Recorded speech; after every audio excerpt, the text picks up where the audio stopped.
سيدنا ومولانا محمد وعلى آل سيدنا ومولانا محمد وبارك وسلم عليه. الحمد لله رب العالمين والصلاة والسلام على سيد الأنبياء والمرسلين وعلى آله الطيبين وأصحابه الطاهرين.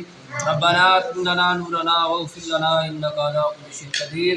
اللهم إنا نسألك الهدى والتقى والعفاف والغنى بجاه النبي الكريم. یا اللہ جو حاضر دعا پیش افطاری کا سامان ہے، یا اللہ کلمہ قرآن پڑھا گیا ہے، سب کا ثواب دے برکات ہے، ہم لسان میں پیش کرتے ہیں.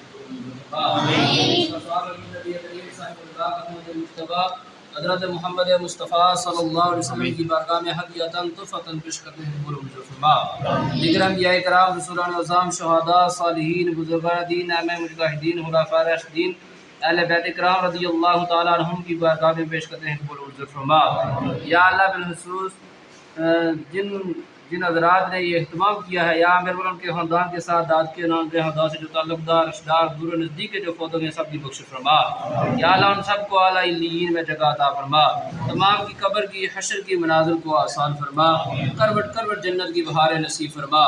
یا اللہ یہ روزہ افطاری کا وقت قریب ہے، یا میرے مولا اس ہماری التجا کو، ہماری دعا کو اپنی بارگاہ میں شرف قبولیت عطا فرما. یا میرے مولا سائلین کی جتنی بھی جائز مرادیں ہیں ان کو پورا فرما. ان کے کار میں امن، سکون، سلامتی عطا فرما. بالخصوص یا میرے مولا بھائی شاہ زیب صاحب نے جو اہتمام کیا ہے، یا میرے مولا اس اہتمام کو، انسلام کو اپنی بارگاہ میں شرف قبولیت عطا فرما. یا اللہ یہ روزہ افطار کرانے کا انہیں پورا اجر عطا فرما. ان کے کار میں امن، سکون، سلامتی عطا فرما. حلال کا وسیع رزق عطا فرما. حرام کے لقمے سے بچنے کا توفیق عطا فرما. یا میرے مولا حضور نبی کریم صلی اللہ علیہ وسلم کے وسیلہ جلیلہ سے مسلمان جہاں کہیں بھی پریشان حال ہیں، سب کی پریشانیوں کو دور فرما. جن میں بیمار حال ہیں، سب کی بیماریوں کو دور فرما. یا اللہ ہم سب کو شریعت مطہرہ پر عمل کرنے کی توفیق عطا فرما. یا اللہ ہم حاضرین مجلس کے جتنے بھی عزیز و اقارب کے فوت ہوئے ہیں، سب کی کوشش فرما. ہم سب کے گھروں میں امن، سکون، سلامتی عطا فرما. یا میرے مولا حضور نبی کریم صلی اللہ علیہ وسلم کی وسیلہ جلیلہ سے فاتح دیگر یہ دعا کرتا ہوں کہ افطاری کرانے والوں کے گھر میں امن، سکون، سلامتی عطا فرما. انہیں اپنی بارگاہ سے وافر مقدار میں حصہ عطا فرما. یا اللہ ہماری سحری کو، افطاری کو، روزوں کو اپنی بارگاہ میں شرف قبولیت عطا فرما. نماز تراویح کو اپنی بارگاہ میں شرف قبولیت عطا فرما. یا اللہ ان روزوں کو ہمارے لیے ذریعہ نجات بنا. یا اللہ آئندہ نیکی کرنے کی توفیق عطا فرما. گناہوں سے تائب رہنے کی توفیق عطا فرما.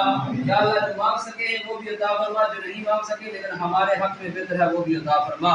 یا اللہ ہم گناہگار ہیں، سیاہکار ہیں، بد کردار ہیں. یا اللہ گناہوں کی دلدل میں ڈوبے ہوئے ہیں، ہمیں نہ دیکھ اپنے پیارے حبیب کی طرف دے کر اور باہ سیام کا طفیل، یا میرے مولا اس بابرکت مہینے کے طفیل ہماری دعا کو، ہماری التجا کو اپنی بارگاہ میں شرف قبولیت عطا فرما. والفوض امورنا الى اللہ ان اللہ بصیر بالعباد. اللهم اغفر لنا قبل الموت وارحمنا عند الموت ولا تعذبنا بعد الموت ولا تحاسبنا يوم القيامة. اللهم إنك عفو تحب العفو فاعف عنا يا غفور يا غفور يا كريم. وصلى الله تعالى على خير محمد وعلى آله وصحبه أجمعين. السلام عليكم السلام دوارنا يا بالجلال والإكرام. صلى الله تعالى على خير محمد وعلى آله وصحبه أجمعين.